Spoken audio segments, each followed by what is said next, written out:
Most people assume it's a waste of time to watch the same show for the fifth time, when you already know every twist. It's the exact opposite of a waste of time. Ask someone who keeps rewatching the same show why, and you'll almost always get the same excuse. I just couldn't find anything new. That's rarely the real answer. The actual reason runs deeper, and it has nothing to do with laziness or a lack of imagination. It has to do with something the brain needs, something new content simply cannot provide. And that's exactly what most people miss. We treat rewatching like a fallback, something that only happens when nothing better is on. In reality, it's often the more deliberate, healthier choice once you understand what's actually happening psychologically. Today, I want to show you why our brains seek out familiar stories, the psychological mechanism behind it, and the one mistake that makes people feel ashamed of their rewatching when it deserves the exact opposite reaction. The first thing almost nobody understands is that rewatching was never really about experiencing the story again. It's about knowing exactly what happens next. Our brains constantly spend energy evaluating uncertain situations. Will this turn out okay? Can I trust this person? What happens next? With a show you've already seen, all of that computational work disappears. You know the character survives. You know the relationship gets resolved. You know it ends well. The brain gets to fully relax because there's no surprise left to process. That's exactly why people instinctively reach for familiar content during stressful periods, not new content. Not because they're too exhausted for something new, but because predictability itself is the actual benefit, not a side effect of it. Here's where it gets interesting. Psychologists who study parasocial bonds describe a phenomenon where our brains treat recurring fictional characters, in some ways like real relationships.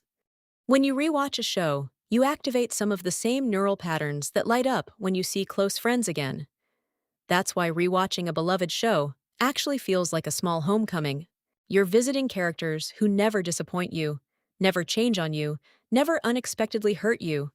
That sounds harmless at first, but it explains something important. Why people want that one specific show after a hard day, and no other. It's not a random preference. The brain is deliberately seeking the emotional stability that only an already known relationship can provide. Here's where the mechanism becomes concrete. The higher a person's stress level, the stronger the pull toward already familiar content. A pattern that shows up again and again in research on coping behavior.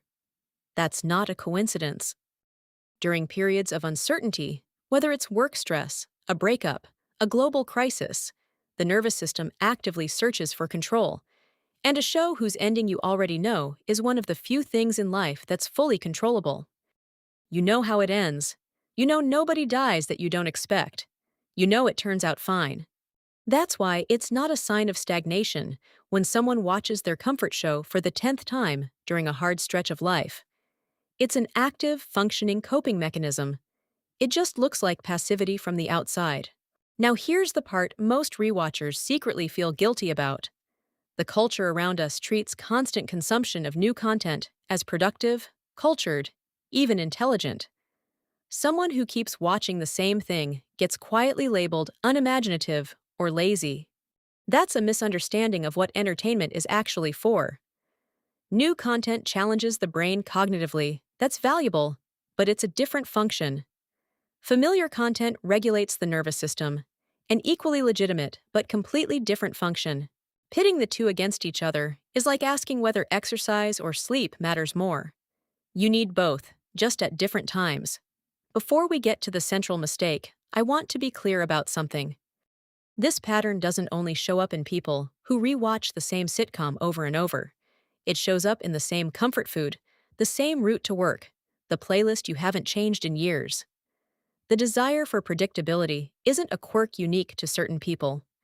It's a basic function of the nervous system, one that just happens to show up especially visibly through television for some. The biggest mistake is treating rewatching as a retreat from life instead of active self-regulation.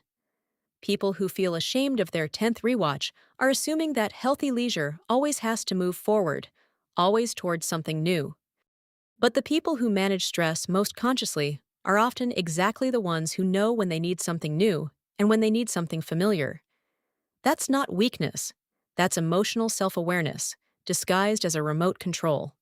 So no, the person starting the same show for the 20th time isn't out of ideas. They're giving their nervous system exactly what it needs in that moment. That's really the whole difference. Not a lack of imagination. Self-care that looks like habit. Next time someone asks why you're watching that same show again, you don't need to justify yourself. You're regulating yourself, just with a remote instead of with words. If this reminded you of your own rewatching habits, stick around, because next time, I'm going to show you why some people cling to fictional characters the way they cling to real friendships, and what that actually says about them.